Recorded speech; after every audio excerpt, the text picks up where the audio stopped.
16वां बाब, मौजज़े का मुतालबा। फिर फरीसियों और सदूकियों ने पास आकर आजमाने के लिए उससे दरख्वास्त की कि हमें कोई आसमानी निशान दिखा। उसने जवाब में उनसे कहा, शाम को तुम कहते हो कि खुला रहेगा क्योंकि आसमान लाल है, और सुबह को ये कि आज आंधी चलेगी क्योंकि आसमान लाल और धुंधला है। तुम आसमान की सूरत में तो तमीज करना जानते हो, मगर जमानों की अलामतों में तमीज नहीं कर सकते। इस जमाने के बुरे और जिनाकार लोग निशान तलब करते हैं, मगर यूना के निशान के सिवा कोई और निशान उनको न दिया जाएगा। और वो उनको छोड़कर चला गया। फरीसियों और सदूकियों का खमीर। और शागिर्द पार जाते वक्त रोटी साथ लेना भूल गए थे। यीशु ने उनसे कहा, खबरदार, फरीसियों और सदूकियों के खमीर से होशियार रहना। वो आपस में चर्चा करने लगे कि हम रोटी नहीं लाए।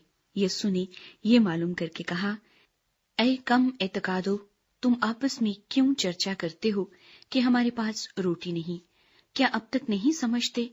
और उन 5000 आदमियों की 5 रोटियां तुमको याद नहीं?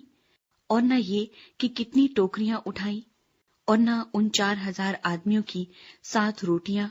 और न ये कि कितने टोकरे उठाए? क्या वजह है कि तुम ये नहीं समझते कि मैंने तुमसे रोटी की बाबत नहीं कहा? फरीसियों और सदूकियों के खमीर से खबरदार रहो। तब उनकी समझ में आया कि उसने रोटी के खमीर से नहीं, बल्कि फरीसियों और सदूकियों की तालीम से खबरदार रहने को कहा था।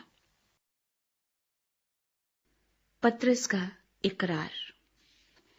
जब यीशु कैसरिया फिलिपी के इलाके में आया तो उसने अपने शागिर्दों से ये पूछा कि लोग इब्ने आदम को क्या कहते हैं? उन्होंने कहा, बाज यूहन्ना बपतिस्मा देने वाला कहते हैं, बाज एलिया, बाज यर्मिया या नबियों में से कोई। उसने उनसे कहा, मगर तुम मुझे क्या कहते हो?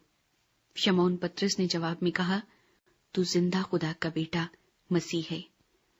यीशु ने जवाब में उससे कहा, मुबारक है तू शमौन बरयोना, क्योंकि ये बात गोश्त और खून ने नहीं, बल्कि मेरे बाप ने जो आसमान पर है तुझ पर जाहिर की है। और मैं भी तुझसे कहता हूं कि तू पतरस है, और मैं इस पत्थर पर अपनी कलीसिया बनाऊंगा, और आलमी अरवाह के दरवाजे उस पर गालिब न आएंगे। मैं आसमान की बादशाही की कुंजियां तुझे दूंगा, और जो कुछ तू जमीन पर बांधेगा वो आसमान पर बंधेगा, और जो कुछ तू जमीन पर खोलेगा वो आसमान पर खुलेगा। उस वक्त उसने शागिर्दों को हुक्म दिया कि किसी को न बताना कि मैं मसीह हूं। यीशु मसीह के मसाइब और मौत। उस वक्त से यीशु अपने शागिर्दों पर जाहिर करने लगा कि उसे जरूर है कि यरूशलेम को जाए और बुजुर्गों और सरदार काहिनों और फकीहों की तरफ से बहुत दुख उठाए और कत्ल किया जाए और तीसरे दिन जी उठे।